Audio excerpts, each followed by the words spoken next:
Bonjour, bonsoir à toutes et à tous. Merci d'être avec nous. Bienvenue, mesdames, messieurs, dans cette nouvelle édition d'information à la une de l'actualité haïtienne. Participation du président de la République à la 75e Assemblée générale de l'ONU ce jeudi. Dans un message préenregistré, Jovenel Moïse se targue d'avoir mis en place un nouveau CEP en Haïti en vue de permettre le rétablissement du Parlement. Le regroupement dénommé Ensemble contre la corruption appelle les dirigeants de la Cour supérieure des comptes et du contentieux administratif à adopter des mesures conservatoires contre la mise en application de l'arrêté du 18 septembre nommant les nouveaux conseillers électoraux. L'Union des parents d'élèves progressistes d'Haïti lance un cri d'alarme aux professeurs des établissements publics en vue de voler au secours des écoliers à quelques jours des examens officiels. L'ancien directeur départemental de l'Ouest de la PNH continue de gravir des échelons au sein de l'institution policière. Ce dernier vient d'être nommé inspecteur général en chef de la PNH. À l'étranger, Donald Trump a hué lors de son hommage à la juge Ruth Bader Ginsburg. Voilà, mesdames, messieurs, pour l'essentiel de cette édition. Restez avec nous. Ces titres et tant d'autres vous seront développés tout de suite. Si vous jugez que cette vidéo est intéressante, n'hésitez pas à liker et partager la vidéo. Et surtout, n'oubliez pas de vous abonner à cette chaîne et activer la cloche de notification pour ne pas louper aucune de nos vidéos.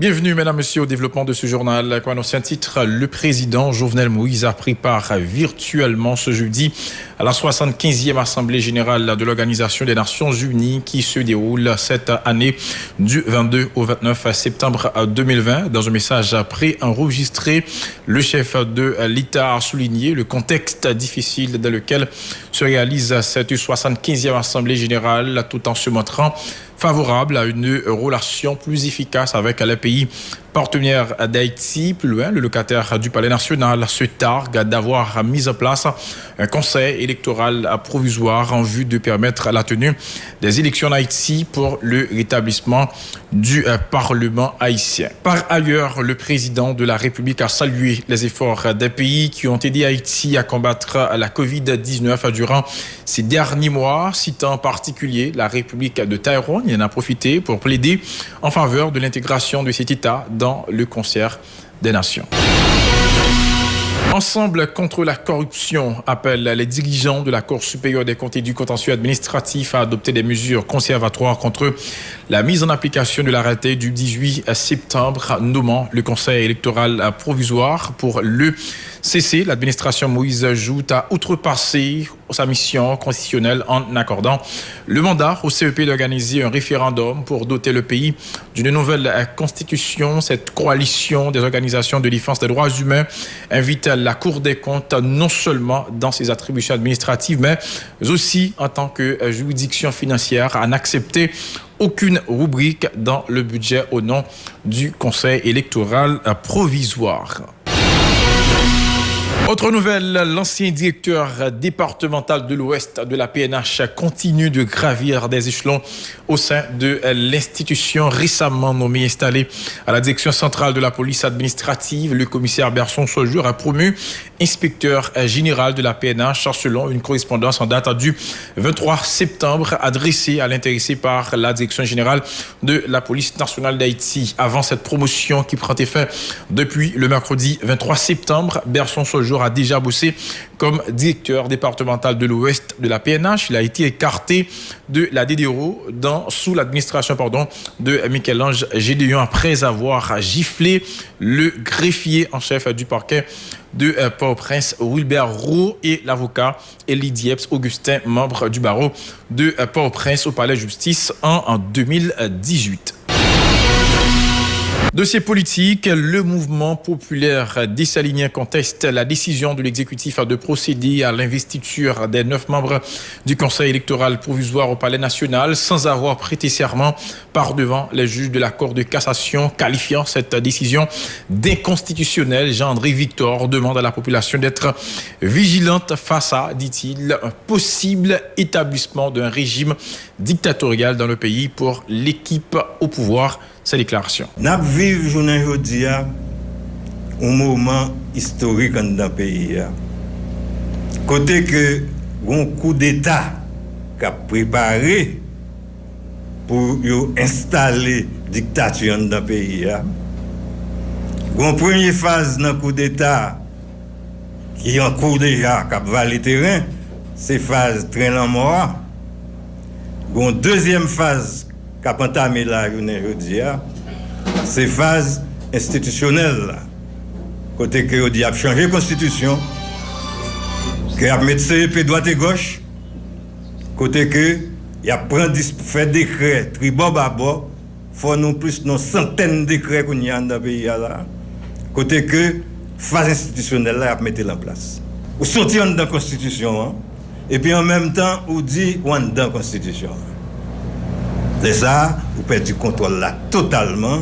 On dit on va faire constitution, on va faire assemblée constituante, on va faire CEP qui va faire référendum, parole vient droite et gauche. Et là ça, vous rendez compte que le président perd du contrôle de l'événement. C'est ça qu'il faut ouais, en pile l'organisation dans le pays, ils ont demandé de voir les gens dans le CEP, ils n'ont pas voyé. Non seulement ils n'ont pas voyé, ils prennent responsabilité, ils disent publiquement. Donc, les gens, il faut supporter, il faut appuyer, il faut demander, mettre tête ensemble pour nous faire face avec ce qui va venir là. Si la société civile, pas marrer à la classe politique là, pour repousser ce qui va venir, et là, ça, on va avoir une grosse difficulté. Plus loin, Jean-André Victor annonce une opération baptisée Politique d'Orval, toujours vivant, une initiative visant à lutter pour une nouvelle constitution avant même la tenue des élections dans le pays. Le professeur Jean-André Victor estime que c'est la meilleure façon de rendre hommage au bâtonnier d'Orval qui, durant sa carrière, a milité pour la prédominance du droit dans le pays. Toutefois, un tel projet ne pourra pas être mis en œuvre par l'équipe au pouvoir, selon les dires du dirigeant du Mopod. On l'écoute. Première tête opération, c'est ça nous est penser mettre Dorval là, il est toujours vivant. Penser mettre Dorval là, c'est qui ça lié? Un, ou pas qu'à gagner élection sans constitution. Deux, il faut gagner constitution avant élection. C'est ça pour garantir la stabilité politique dans le pays. Deux, il faut constitution en fait avant le conseil électoral qui vous fait élection. C'est logique. C'est pour garantir représentativité. Trois, il faut qu'il y ait une transition avant la constitution. C'est ça pour permettre que vous gagnez souveraineté nationale pour faire une constitution, que c'est le peuple haïtien même qui fait la constitution. Ce n'est pas dans l'étranger là sorti. Et quatre, il faut une conférence nationale souveraine qui pour une constitution si là. Pour le cas d'une participation population. Donc c'est ça que résumé pensée politique mettre Dorval là. Donc opération Dorval toujours vivant, c'est opération pour maintenir bagaille ça toujours l'humain de façon que mobilisation faite solide.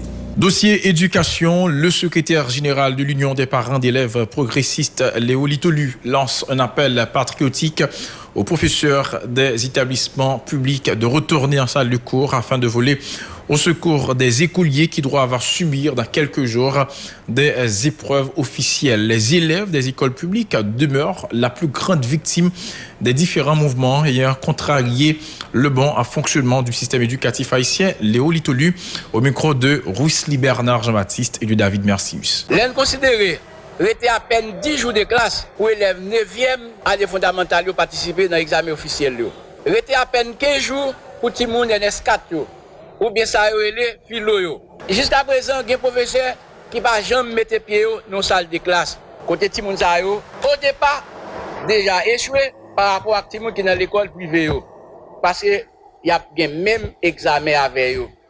Et il n'y a pas de professeur pour travailler avec eux. Et ils peuvent constater tout, même professeur Sayo, qui ne va pas venir faire cours pour Timoun, chaque matin, madame yo, ou bien, même personnellement, amener les petits dans l'école privée. Et le pire, Il y a parmi eux qui relèvent pour plainter contre ces directeurs de l'école privée qui demandent pour si on pas bail troisième versement, non seulement ils ne peuvent pas accepter des petits composés, mais ils ne peuvent pas bail bulletin. Donc ça veut dire que si on a des petits tours, c'est droit pour des petits tours dans l'école privée, qui est normal, mais au moins, à travailler avec Timounio, parce que Timounio, là, à travailler avec eux, c'est pas pour Jovenel, pas petit Jovenel dans le pays étranger, petit gros ministre dans le pays étranger, mais Timoun malheureux, c'est dans l'école publique, et dès on parle dans l'école, c'est sous champ de la sécurité. Dans la rue, il y a fumé bose, ou bien il y a boire alcool, côté ça qui va le faire, quartier qui est bandit, va recruter Timoun Sayo, pour gagner plus de problèmes, professeur. On doit essayer de combler la lacune pour Timoun dans le lycée, dans l'école publique. Il y a des Timoun avec Timoun dans l'école privée au travail. On va jouer nous, mais ça ne va pas proposition pour nous appuyer nous. Et comme ça, on va pas proposition pour élèves qui ont casé l'autre collège. Élève là pas qu'à attaquer l'autre élève par lui, son appel patriotique dans ces bails. Et professeur, bah et puis professeur le travail. Moi professeur dit mais c'est Léon pour petit moun mal travail. Mal travail pour Jovenel mais mal travail pour petit moun pour parents yo. Plus loin, le secrétaire général de l'UPEP critique l'attitude des enseignants qui perçoivent régulièrement leur salaire alors qu'ils ne fournissent aucun service en contrepartie. Léo Litolu. Est-ce qu'on est un pile professeur qui fait nommer là, qui est nommé chef de sortie va le faire pour nous. Professeur t'as plus dit pas je me nommer. Qui professeur chèque lui, les types qu'on nomme chèque li sorti. Lui pour chèque là, pour l'état va le faire pour nous. Même côté avec Jovenel m'a pété nexa oui. Même Jovenel pas faire rien pour payer et même côté m'a pété nexa chita. Parce que si Jovenel a fait payer ça. Ou même qui professeur va faire parents ça. Chèque là non mais moi pas faire publicité. Pas pour le gouvernement vagabondage ça, le gouvernement mafia ça va faire pour payer. Mais soyons sérieux. Mais il touche plus que passer privé et il y a le privé.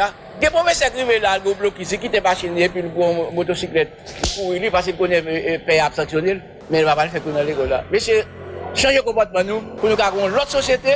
Bah longtemps, moi j'aime de l'école, professeur c'était remplacé par parents. Mais je dis à un professeur qui a poussé l'élève là. On n'a pas faire l'élève la confiance.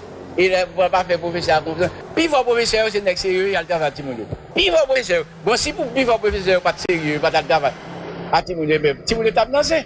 Donc nous faisons toucher monsieur, c'est nous t'as toujours plus présent dans la salle de classe. Mais c'est nous pas Timounio chance. Moi, je n'ai pas de problème avec nous, mais on nous bat Timounio pour chance. Coup d'œil à présent de l'actualité internationale. Nous allons nous rendre justement aux États-Unis d'Amérique. Eh bien, Donald Trump a été hué lors de son hommage à la juge Ruth Bader Ginsburg. Virez-le. C'est ainsi que la foule a accueilli le président américain Donald Trump jeudi 24 septembre alors qu'il venait rendre hommage à la juge de la Cour suprême Ruth Bader Ginsburg décédée le 18 septembre dernier. Vote him out scandait la foule alors que le président américain portant un masque noir et accompagné de son épouse Melania Trump se recueillait derrière le cercueil de l'ancienne juge de la Cour suprême des États-Unis exposé en haut des marches de la plus haute juridiction américaine. Le milliardaire républicain qui n'a jamais endossé les habits de rassembleur depuis son arrivée à la Maison-Blanche est peu coutumier des hommages aux personnalités n'étant pas de son bord politique. Si la foule n'était pas très importante, mais la scène témoigne cependant du climat de tension régnant à Washington à moins de 6 semaines de l'élection présidentielle américaine. Toujours aux États-Unis d'Amérique, Boston, New York et Washington, Philadelphie, eh bien, des rassemblements ont spontanément éclaté dans plusieurs villes des États-Unis le 23 septembre dernier. Le motif de leur colère, aucun des 3 agents qui avaient fait irruption chez Breonna Taylor en enfonçant la porte de son domicile à Louisville en mars 2020 n'a été poursuivi pour son homicide. Brett Hankinson, unique membre du trio policier visé par une charge, est seulement poursuivi pour mission en danger de la vie d'autrui en raison de ces tirs qui ont traversé l'appartement de voisins de la victime, a annoncé mercredi le procureur du Kentucky. Je vais parler. Aucun chef d'inculpation n'a en revanche été retenu contre ces 2 collègues, Jonathan Mattingly et Miles Cosgrove, qui sont pourtant les auteurs des tirs qui ont tué l'Afro-Américaine. La décision est scandaleuse et insultante selon l'avocate de la famille de Breonna Taylor. Ben Crump, l'infirmière de 26 ans, avait été tuée en pleine nuit à son domicile le 13 mars dernier, quand les 3 policiers s'y étaient présents munis de mandat d'arrêt.